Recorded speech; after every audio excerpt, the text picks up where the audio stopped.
folks. Brad Farmer with Covenant Bikers for Christ, and got my little guy, my little riding buddy Jesse with me.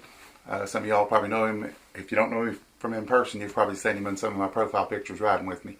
Tonight I want to talk, I guess mainly focused toward people that have been Christians for a really long time, and maybe you've kind of drifted away from God a little bit, or you just don't feel that closeness that you once had to God. And hopefully this will encourage you tonight to come back to Him, get a little closer, build your relationship back up, and get back on fire for God. That's what we need right now, is more people that can be truly what they're supposed to be, and live the life that God intends them to live. But anyway, first verse we'll hit on tonight is James 4:8, and it says, "Draw nigh to God, or draw near to God, and He will draw nigh to you. Cleanse your hands, you sinners, and purify your hearts, you double-minded."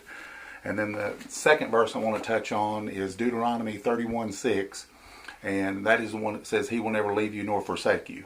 And that one's one probably all of you have heard at some point, or should have heard at some point. And that's a really comforting verse when you're in a really hard time of trouble and you feel like you're all alone, that no one is around, you're all by yourself. You know that God's still there no matter what. You still have God. And that's a very reassuring thing. And I want to use an analogy one of my great buddies uses, and that's my friend Randy Burke. He's got this thing, I've heard him say it many times, talking to people when we're doing the things we do together. And he says that, think about back when you had, or most people had bench trucks, bench seat trucks, which a lot of them don't have that anymore. They're bucket seats, they've got the big consoles and all that stuff. But when guys started a relationship with a girl, normally you'd see them, and you probably still see them some today in the bench seat trucks. The woman will be right there against them. They'll have their arm around them. And then after a while, they're both on their sides of the truck. One leaned out one window, one leaned out the other, and the lady will turn over and say, "How come you don't sit as close? How come we don't sit as close as we used to?"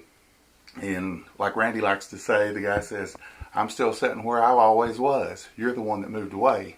That's the way it is with God. When you get that relationship with God and you're right there with Him, it's so easy to just move away. Let life and your own priorities and all these things pull you further and further and further away. And He's still sitting there waiting on you to come back. So I just encourage you tonight, if you've not talked to God in a while, let tonight be the night where you say, "Hey God," and start the conversation back with Him. That's what prayer is. It's just conversation with God. Start that back tonight. Start the prayer relationship back. Get in the Bible. I mean, really, truly get into the Bible. Start reading a little bit every day if you can. And it will totally transform and change your life if you will focus on putting God first and making the Bible a priority in your life. And also on that, if you've got relationships with people in your church that have drifted apart, people in your family that you don't talk to anymore, we have no promise of tomorrow. I see Facebook posts all the time where people have talked about so-and-so passed away. They were so young, we had no idea. I wish I could tell them I love them one more time. How many people have you said that in your own life? Man, I'd love to be able to see my dad one more time, tell him I love him. My grandpa, my grandmother. I mean, so many people we've lost in our lives. So I encourage you, get close to God, get close to your family members that you've kind of drifted apart from, and with church people too. You know, they may be hurting. The fact that you've drifted apart could be one of the most painful issues they're dealing with right now. It could be, if you call them and say, "Hey, I just want to talk to you," that may be the best thing that could possibly ever happen to them. That could restore their relationship with God.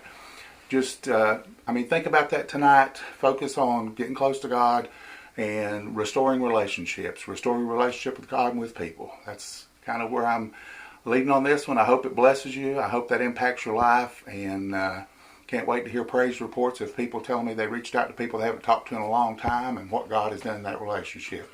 So until next time, be blessed and be a blessing.